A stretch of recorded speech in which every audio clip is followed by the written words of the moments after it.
భీమవరం జిల్లా కేంద్రం అయిన తర్వాత ఈ జిల్లా కేంద్రంలో అన్ని సౌకర్యాలు ఉండేటట్లుగా అన్ని జాగ్రత్తలు కూడా తీసుకోవడం జరుగుతుంది.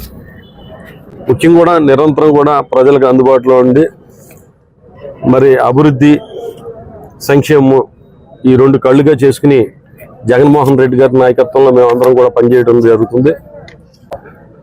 నేను చూసుకుంటే కనుక ఈ చంద్రబాబు నాయుడు గారు నిన్నేదో మీటింగ్ పెట్టాడు. ఆయన మీటింగ్ పెట్టిన తర్వాత నేనేదో భూములు ఆక్రమించానని ఏదో నోటుకొచ్చింది ఆయన మాట్లాడాడు. మరి ఆయనకి ఎవరు రాసిచ్చారో, ఆ భూములు ఎక్కడ ఆక్రమించానో ఏంటో, ఆ భూములకు సంబంధించిన డీటెయిల్స్ అన్నీ కూడా ఆర్ఎస్ నెంబర్లతోటి తెలియజేస్తే కనుక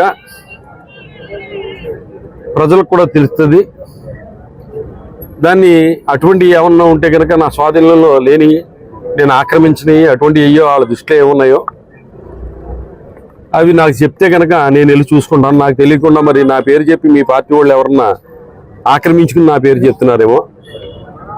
ఇంకా ఏదో ప్యాలెస్ కట్టుకుంటున్నాను అన్నాడు.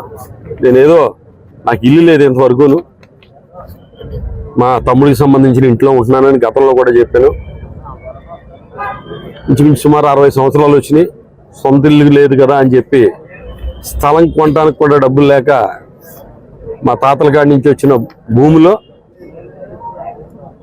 దానికి సంబంధించిన ఫీజులు అన్నీ కూడా చెల్లించి బ్యాంక్ లోన్ తీసుకుని ఒక ఇల్లు కట్టుకుంటా ఉంటే దానికి కూడా చూసి తట్టుకోలేక ఈర్ష్యతోటి కొంతమంది, మీకు ఎవరు చెప్పారో మరి, ఈ పట్టణానికి సంబంధించి తెలుగుదేశానికి సంబంధించి కానీ జనసేనకు సంబంధించిన కానీ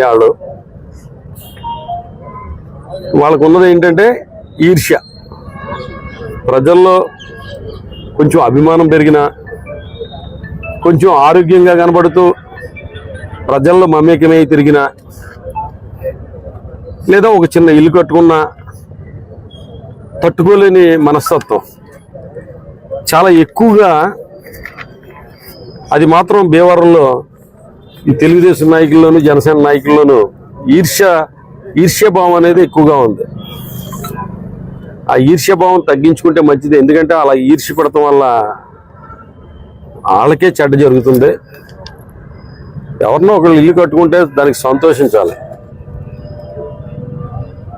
కానీ దానికి బడి ఏదో ప్యాలెస్ అంటున్నారు. ప్యాలెస్ని నిర్మించుకోవడానికి 52 కోట్ల రూపాయలు ఎంతో చెప్పాడు ఆయన. 55 కోట్ల రూపాయలు. బాబు 55 కోట్లు అంటున్నారు కదా, సరే 40 కోట్లు 35 కోట్లు ఇస్తే కనుక నేను ఇచ్చేస్తాను ఆ ఇల్లు. ఇవ్వండి, ఇప్పుడే మీకు ఛాలెంజ్. 35 కోట్లు ఇవ్వండి, ఆ ఇల్లు ఇచ్చేస్తా. ఎందుకు అబద్ధాలు, అసత్యాలు ఎందుకు? ఇంకా మీ జీవితం అంతేనా? చంద్రబాబు నాయుడు, తెలుగుదేశం వాళ్ళు ఇలా ఇంక జీవితాంతం అసత్యాలు, అబద్ధపు వాగ్దానాలు, ఇవే మీకు వెనతో పెట్టిన విద్య.